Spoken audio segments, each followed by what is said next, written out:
Welcome to DK Views Kannada. Please support, share, like and subscribe. Thank you. Let's go to the video.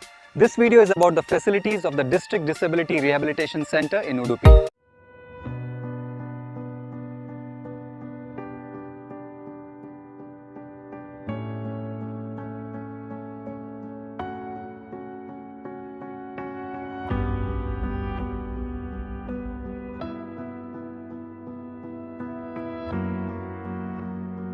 ಜಿಲ್ಲಾ ವಿಕಲಚೇತನ ಪುನರ್ವಸತಿ ಕೇಂದ್ರದ ಒಂದು ಪುಟ್ಟ ಪರಿಚಯವನ್ನು ತಮ್ಮ ಮುಂದೆ ಇಡುವುದಕ್ಕೆ ಸಂತೋಷ ಪಡ್ತಾ ಇದ್ದೇನೆ.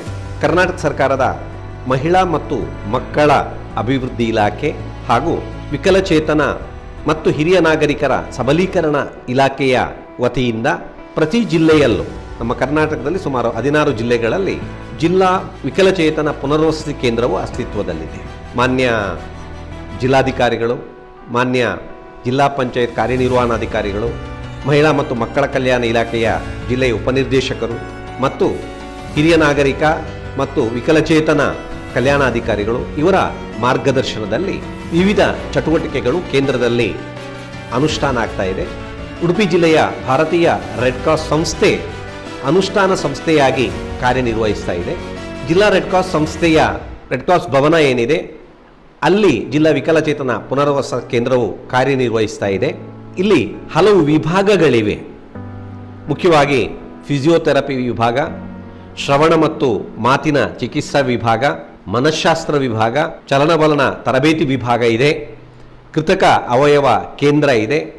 ಇವೆಲ್ಲವೂ ಕೂಡ ಸಾರ್ವಜನಿಕರಿಗೆ ಉತ್ತಮ ಸೇವೆಯನ್ನು, ಉಚಿತ ಸೇವೆಯನ್ನು ನೀಡುವುದಕ್ಕೆ ಇರುವಂತಹ ವಿಭಾಗಗಳು. ಅದರ ಪುಟ್ಟ ಪರಿಚಯವನ್ನು ನಿಮ್ಮ ಮುಂದೆ ಇಡೋದಕ್ಕೆ ನಾನು ಸಂತೋಷ ಪಡ್ತಾ ಇದ್ದೇನೆ. ಪ್ಯಾರಲಿಸಿಸ್ ಆಗಿರ್ಬೋದು, ಅಂಗಾಂಗಗಳು ತೊಂದರೆ ಉಂಟಾದಂಥ ಸಂದರ್ಭದಲ್ಲಿ ಫಿಸಿಯೋಥೆರಪಿ ಬಹಳ ಅಗತ್ಯ ಆಗಿರುತ್ತೆ. ಆ ಸಂದರ್ಭದಲ್ಲಿ ನಮ್ಮ ಕೇಂದ್ರದ ಫಿಸಿಯೋಥೆರಪಿಸ್ಟ್ ಬಂದವರಿಗೆ ಅಥವಾ ಮನೆಗಳಿಗೆ ಹೋಗಿ ಅವರಿಗೆ ಚಿಕಿತ್ಸೆಯನ್ನು ಕೊಡ್ತಾರೆ. ಡಾಕ್ಟರ್ ಶ್ರೇಯಾ ಅವರು ಅದರ ಮೇಲ್ವಿಚಾರಣೆಯನ್ನು ನೋಡ್ಕೊಳ್ತಾ ಇದ್ದಾರೆ.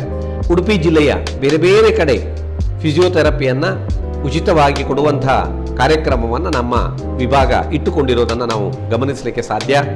ಇದರ ಸಹಾಯವನ್ನು ಖಂಡಿತವಾಗಿ ಸಾರ್ವಜನಿಕರು ಪಡ್ಕೊಳ್ಬಹುದಾಗಿದೆ. ನಮ್ಮಲ್ಲಿ ಇರುವಂಥ ಇನ್ನೊಂದು ದೊಡ್ಡ ಸಮಸ್ಯೆ ಅಂತ ಹೇಳಿದರೆ ಶ್ರವಣ ದೋಷ. ಶ್ರವಣ ದೋಷಕ್ಕೆ ಸಂಬಂಧಪಟ್ಟಂತೆ ನಮ್ಮಲ್ಲಿ ಶ್ರವಣ ಮತ್ತು ಮಾತಿನ ಚಿಕಿತ್ಸಾ ವಿಭಾಗ ಇದೆ. ಶ್ರವಣ ದೋಷವನ್ನು ಗುರುತಿಸುವಿಕೆ ಮತ್ತು ಅವರಿಗೆ ಶ್ರವಣ ಸಾಧನಗಳನ್ನು ದಾನಿಗಳ ಸಹಾಯದಿಂದ ಇರಬಹುದು ಅಥವಾ ನಮ್ಮ ಜನಪ್ರತಿನಿಧಿಗಳ ಅನುದಾನದ ಸಹಕಾರದಿಂದ ಇರಬಹುದು, ಉಚಿತವಾಗಿ ಅದನ್ನು ನಾವು ಕೊಡ್ತೇವೆ. ಮಕ್ಕಳಿಗೆ ಮತ್ತು ದೊಡ್ಡವರಿಗೆ ಮಾತಿನ ಚಿಕಿತ್ಸೆಯನ್ನು ಕೊಡ್ತಾರೆ. ಮಾತು ಮತ್ತು ಭಾಷಾ ಬೆಳವಣಿಗೆಯ ವಿಳಂಬ, ಸೀಳು ತುಟಿ ಇತ್ಯಾದಿಗಳಿಗೆ ಸಂಬಂಧಪಟ್ಟಂಥ ಚಿಕಿತ್ಸೆಯನ್ನು ಶ್ರವಣ ಮತ್ತು ಮಾತಿನ ಚಿಕಿತ್ಸಾ ವಿಭಾಗದಲ್ಲಿ ಶ್ರೀಮತಿ ನೆಲ್ಶಿಯಾ ಅವರು ಅದರ ಮೇಲ್ವಿಚಾರಣೆಯನ್ನು ನೋಡ್ಕೊಳ್ತಾ ಇದ್ದಾರೆ. ಮಾತಿನ ಚಿಕಿತ್ಸೆಯನ್ನು, ಇತರ ಸೌಲಭ್ಯಗಳನ್ನು ಒದಗಿಸುವಂಥ ಕೆಲಸವನ್ನು ಕೂಡ ಅಲ್ಲಿ ಮಾಡ್ತಾ ಇದ್ದಾರೆ. ಮೂರನೇದಾಗಿ ಮನಃಶಾಸ್ತ್ರೀಯ ವಿಭಾಗ. ವಿಕಲಚೇತನರಿಗೆ ಮಾನಸಿಕ ಸಮಸ್ಯೆಗಳು ಬಂದಂಥ ಸಂದರ್ಭದಲ್ಲಿ ಅದಕ್ಕೆ ಸಂಬಂಧಪಟ್ಟಂಥ ಪರಿಣತರಿದ್ದಾರೆ. ಕೌನ್ಸಿಲಿಂಗನ್ನು ಮಾಡಿ ಅವರಿಗಿರುವಂತಹ ಸಮಸ್ಯೆಯ ಪರಿಹಾರಕ್ಕೆ ಪ್ರಯತ್ನವನ್ನು ಮಾಡ್ತಾರೆ. ಕೇವಲ ವಿಭಾಗದಲ್ಲಿ ಮಾತ್ರ ಅಲ್ಲ, ಅಗತ್ಯ ಇದ್ದಲ್ಲಿ ಮನೆಗಳಿಗೆ ಹೋಗಿ, ಅವರಿರುವಂಥ ಸ್ಥಳಕ್ಕೆ ಹೋಗಿ ಅವರಿಗೆ ಕೌನ್ಸಿಲಿಂಗ್ ಕೊಡುವಂಥ ಪ್ರಯತ್ನವನ್ನು ಮಾಡ್ತಾರೆ. ಶ್ರೀ ವೈಶಾಖ್ ವಾರಂಬಲ್ಡಿ ಅವರು ಅದರ ನೇತೃತ್ವವನ್ನು ನೋಡ್ಕೊಳ್ತಾರೆ. ಇನ್ನೊಂದು ಬಹಳ ಮುಖ್ಯವಾಗಿ ಇರುವಂಥ ವಿಭಾಗ ಏನು ಅಂತ ಹೇಳಿದ್ರೆ ಚಲನವಲನ ತರಬೇತಿ. ಅಂದರೆ ದೃಷ್ಟಿದೋಷ ಇರುವವರಿಗೆ ಯಾರ ಸಹಾಯವೂ ಇಲ್ಲದೆ ಸ್ವಾವಲಂಬಿಯಾಗಿ ಹೇಗೆ ಚಲಿಸಬಹುದು ಎಂಬುದರ ಕುರಿತಾಗಿ ತರಬೇತಿಯನ್ನು ಕೊಡ್ತಾರೆ. ಅದನ್ನು ಕೇಂದ್ರದಲ್ಲೂ ತರಬೇತಿಯನ್ನು ಕೊಡ್ತಾರೆ. ಅಗತ್ಯ ಇದ್ದರೆ ಅವರ ಮನೆಗಳಿಗೆ ಹೋಗಿ ಅಥವಾ ಇನ್ನಿತರ ಕಡೆಗಳಲ್ಲೂ ಕೂಡ ತರಬೇತಿಯನ್ನು ಸಾಮೂಹಿಕವಾಗಿ ಕೊಡುವಂಥ ಪ್ರಯತ್ನವನ್ನು ಕೂಡ ಮಾಡ್ತಾರೆ. ಶ್ರೀ ದೀಕ್ಷಿತ್ ಎಂಬವರು ಅದರ ಮೇಲ್ವಿಚಾರಣೆಯನ್ನು ನೋಡ್ಕೊಳ್ತಾ ಇದ್ದಾರೆ. ಬಹಳ ಮುಖ್ಯವಾಗಿ ನಾನು ಇಲ್ಲಿ ಉಲ್ಲೇಖ ಮಾಡಬೇಕಾಗದ್ದು ಏನು ಅಂತ ಹೇಳಿದ್ರೆ ಕೃತಕ ಅವಯವ ಕೇಂದ್ರ. ಕೆಲವೊಮ್ಮೆ ವ್ಯಕ್ತಿಗಳು ಯಾವುದೋ ಅವಘಡದಲ್ಲಿ ಕಾಲನ್ನು ಕಳ್ಕೊಳ್ತಾರೆ, ಕೈಯನ್ನು ಕಳ್ಕೊಂಡಿರ್ತಾರೆ. ಆ ಸಂದರ್ಭದಲ್ಲಿ ಅವರಿಗೆ ಕೃತಕ ಕೈಕಾಲುಗಳನ್ನು ಒದಗಿಸುವಂತಹ ವ್ಯವಸ್ಥೆ ನಮ್ಮ ಕೇಂದ್ರದಲ್ಲಿರೋದನ್ನು ನಾವು ಗಮನಿಸಲಿಕ್ಕೆ ಸಾಧ್ಯ. 2 ರೀತಿಯ ಸಹಾಯವನ್ನು ನಾವು ಮಾಡ್ತೇವೆ. ಒಂದು, ಕನಿಷ್ಠ ಖರ್ಚಿನಲ್ಲಿ, ಅಂದರೆ ಅದನ್ನು ಉತ್ಪಾದಿಸಲಿಕ್ಕೆ ಎಷ್ಟು ವೆಚ್ಚ ಬೀಳುತ್ತೋ ಆ ವೆಚ್ಚವನ್ನು ಮಾತ್ರ ಪಡೆದುಕೊಳ್ತೇವೆ.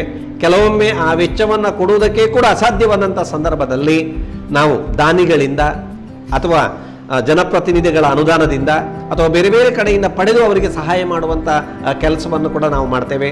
ಅದಕ್ಕೆ ಸಂಬಂಧಪಟ್ಟಂತೆ ನಮ್ಮ ಕೇಂದ್ರದಲ್ಲಿ ಕೃತಕ ಅವಯವಗಳನ್ನು ತಯಾರಿಸುವಂಥ ವಿಭಾಗ ಇದೆ. ಅಲ್ಲಿ ಡಾಕ್ಟರ್ ಜೆನೀಸ್ ಅವರು ಇಂಜಿನಿಯರ್ ಆಗಿ ಕೆಲಸ ಮಾಡ್ತಾ ಇದ್ದಾರೆ. ಶ್ರೀ ಪದ್ಮನಾಭ ಅವರು ಕಾರ್ಯವನ್ನು ನಿರ್ವಹಿಸ್ತಾ ಇದ್ದಾರೆ. ಅವರು ಇದುವರೆಗೆ ನೂರಾರು ಜನರಿಗೆ ಕೃತಕ ಅವಯವಗಳನ್ನು ಕೊಡುವಂಥ ಕೆಲಸವನ್ನು ನಾವು ಮಾಡಿದ್ದೀವಿ. ಬಹಳ ಒಳ್ಳೆಯ ರೀತಿಯಲ್ಲಿ ಆ ಕೇಂದ್ರ ಕಾರ್ಯನಿರ್ವಹಿಸ್ತಾ ಇರೋದನ್ನು ನಾವು ಗಮನಿಸಲಿಕ್ಕೆ ಸಾಧ್ಯ. ಬರಲಿಕ್ಕಿಲ್ಲ, ಅಸಾಧ್ಯ ಅಂತ ಆದರೆ ಮನೆಗಳಿಗೆ ಹೋಗಿ ಅಳತೆಯನ್ನು ತೆಗೆದು ಎಲ್ಲ ವ್ಯವಸ್ಥೆಯನ್ನು ಮಾಡ್ತಾರೆ. 60-70% ಕಡಿಮೆ ವೆಚ್ಚದಲ್ಲಿ ಕೃತಕ ಅವಯವಗಳನ್ನು ಜೋಡಿಸಲಿಕ್ಕೆ ಸಾಧ್ಯ ಆಗುತ್ತೆ. ಕೆಲವೊಮ್ಮೆ ದಾನಿಗಳ ಸಹಾಯದಿಂದ ಉಚಿತವಾಗಿ ಕೂಡ ನಾವು ಅದನ್ನು ನೀಡ್ತೇವೆ. ಇಷ್ಟು ಮಾತ್ರ ಅಲ್ಲ, ನಮ್ಮ ಕೇಂದ್ರದ ವತಿಯಿಂದ UDID ಕ್ಯಾಂಪ್ ಇರ್ಬೋದು ಅಥವಾ ಗ್ರಾಮ ಸಭೆಗಳಿಗೆ ಹೋಗಿ ಮಾಹಿತಿ ನೀಡೋದಿರ್ಬೋದು, ಒಟ್ಟಿನಲ್ಲಿ ವಿಕಲಚೇತನರಿಗೆ ಸಂಬಂಧಪಟ್ಟಂಥ ಎಲ್ಲ ರೀತಿಯ ಸಹಕಾರವನ್ನು ಕೇಂದ್ರ ನೀಡ್ತಾ ಇದೆ. ಒಂದು ಮಾತನ್ನು ನಾನು ಇಲ್ಲಿ ಉಲ್ಲೇಖಿಸಬೇಕಾಗತ್ತೆ. ಕರ್ನಾಟಕದಲ್ಲಿ ಹಲವಾರು ವಿಕಲಚೇತನ ಪುನರ್ವಸತಿ ಕೇಂದ್ರ ಇದೆ. ಉಡುಪಿಯ ವಿಕಲಚೇತನ ಪುನರ್ವಸತಿ ಕೇಂದ್ರದ ಬಗ್ಗೆ ಜಿಲ್ಲಾಡಳಿತಕ್ಕೆ ಮತ್ತು ರಾಜ್ಯ ಮಟ್ಟದಲ್ಲಿ ಕೂಡ ಒಂದು ರೀತಿಯ ಒಳ್ಳೆಯ ಪ್ರಶಂಸೆಯನ್ನ ನಾವು ಗಮನಿಸಿದ್ದೇವೆ. ಯಾಕೆಂದ್ರೆ ಆ ರೀತಿಯ ಕಾರ್ಯವನ್ನ ನಮ್ಮಲ್ಲಿ ಮಾಡ್ತಾ ಇದ್ದಾರೆ. ಇದರ ಮೇಲ್ವಿಚಾರಣೆಯನ್ನ ನೋಡೋದಕ್ಕೆ ಶ್ರೀಮತಿ ಜಯಶ್ರೀ ಅವರು ನೋಡಲ್ ಅಧಿಕಾರಿಯಾಗಿ ಕೆಲಸ ಮಾಡ್ತಾ ಇದ್ದಾರೆ. ಅಷ್ಟು ಮಾತ್ರ ಅಲ್ಲ, ಈ ಸಂದರ್ಭದಲ್ಲಿ ನಾನು ಮತ್ತೊಮ್ಮೆ ಇದಕ್ಕೆ ಸಹಕಾರ ನೀಡುವ ಅಂದರೆ ಜಿಲ್ಲಾ ಮಟ್ಟದ ಮೇಲ್ವಿಚಾರಣಾ ಸಮಿತಿ ಇದೆ, ಅದರ ಜಿಲ್ಲಾಧಿಕಾರಿಗಳ ಅಧ್ಯಕ್ಷತೆಯಲ್ಲಿ. ಅದರಲ್ಲಿ ನಮ್ಮ ಜಿಲ್ಲಾ ಪಂಚಾಯತ್ನ ಕಾರ್ಯನಿರ್ವಹಣಾಧಿಕಾರಿಗಳಿದ್ದಾರೆ, ಜಿಲ್ಲಾ ಆರೋಗ್ಯ ಕೇಂದ್ರದ ಆರೋಗ್ಯಾಧಿಕಾರಿ, ಮುಖ್ಯ ಆರೋಗ್ಯಾಧಿಕಾರಿಗಳಿರ್ತಾರೆ, ನಮ್ಮ DDPA ಅವರು ಇರ್ತಾರೆ. ಪ್ರತಿ ವರ್ಷ 2-3 ಸಲ ಸಭೆ ಸೇರಿ ಯಾವ ರೀತಿ ಕಾರ್ಯಕ್ರಮವನ್ನು ಅನುಷ್ಠಾನ ಮಾಡಬೇಕು ಎಂಬುದಾಗಿ ಜಿಲ್ಲಾ ನಿರ್ವಹಣಾ ಸಮಿತಿ ನಿರ್ಧರಿಸುತ್ತೆ. ಆ ಕಾರಣಕ್ಕಾಗಿ ನಾನು ಖಂಡಿತವಾಗಿ ಜಿಲ್ಲಾಧಿಕಾರಿಯವರಿಗೆ, ಕಾರ್ಯನಿರ್ವಹಣಾಧಿಕಾರಿಯವರಿಗೆ, ಮುಖ್ಯವಾಗಿ ನಮ್ಮ ಮಹಿಳಾ ಮತ್ತು ಮಕ್ಕಳ ಕಲ್ಯಾಣ ಇಲಾಖೆಯ ಉಪನಿರ್ದೇಶಕರಿಗೆ, ಕಲ್ಯಾಣಾಧಿಕಾರಿಗಳಿಗೆ ಮತ್ತು ಎಲ್ಲ ನಮ್ಮ ಸಿಬ್ಬಂದಿ ವರ್ಗದವರಿಗೆ ಕೃತಜ್ಞತೆಯನ್ನು ಸಲ್ಲಿಸ್ತಾ ಇದ್ದೇವೆ. ಇದರ ಸಹಾಯವನ್ನು ಸಾರ್ವಜನಿಕರು ಪಡೆಯಬೇಕು ಎಂಬಂಥ ಉದ್ದೇಶದಿಂದ ನಾವು ಈ ಮಾಹಿತಿಯನ್ನು ತಮ್ಮೊಂದಿಗೆ ಹಂಚಿಕೊಳ್ತಾ ಇದ್ದೇವೆ.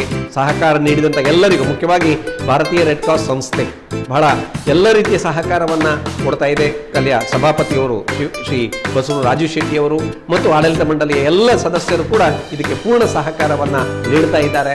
ಆ ಕಾರಣಕ್ಕಾಗಿ ಅವರಿಗೂ ನಾನು ವಂದನೆಯನ್ನು ಸಲ್ಲಿಸ್ತಾ ತಮ್ಮ ಸಹಕಾರವನ್ನು ಮುಂದಿನ ದಿನಗಳಲ್ಲಿ ಜಿಲ್ಲಾ ವಿಕಲಚೇತನ ಪುನರ್ವಸತಿ ಕೇಂದ್ರಕ್ಕೆ ಎಲ್ಲ ರೀತಿಯ ಸಹಕಾರವನ್ನು ನೀಡಬೇಕು ಅಂತ ವಿನಂತಿಸಿಕೊಳ್ತಾ ಇದ್ದೇನೆ.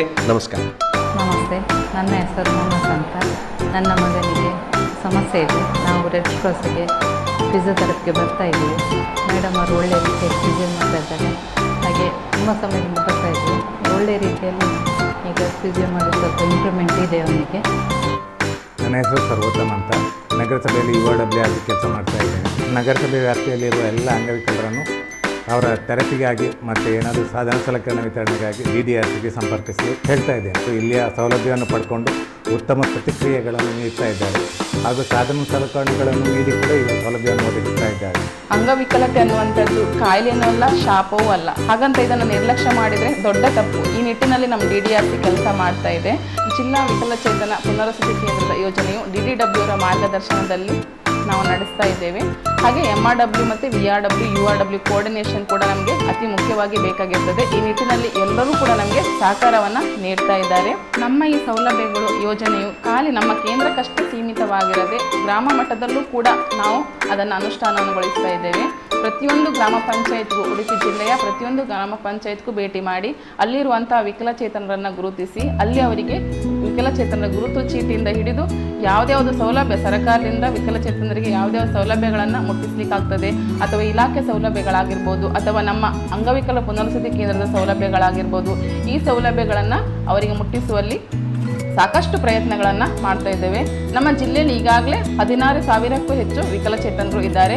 ಅವರನ್ನು ರೀಚ್ ಆಗಲಿಕ್ಕೂ ಕೂಡ ನಮ್ಮ ಪ್ರಯತ್ನ ಅತಿ ಮುಖ್ಯವಾಗಿ ಬೇಕಾಗಿರ್ತದೆ. ಈ ನಿಟ್ಟಿನಲ್ಲಿ ನಾವು ಆ ಕೆಲಸವನ್ನು ಮಾಡ್ತಾ ಇದ್ದೇವೆ. ನಮ್ಮ DDW ಅವರು ನೀಡಿರುವಂತಹ ಅಂದರೆ ಕಾಲಕಾಲಕ್ಕೆ ನೀಡುತ್ತಿರುವಂತಹ ಮಾರ್ಗದರ್ಶನದಲ್ಲಿ ನಾವು ಇಂದು ಕೆಲಸ ಮಾಡ್ತಾ ಇದ್ದೇವೆ.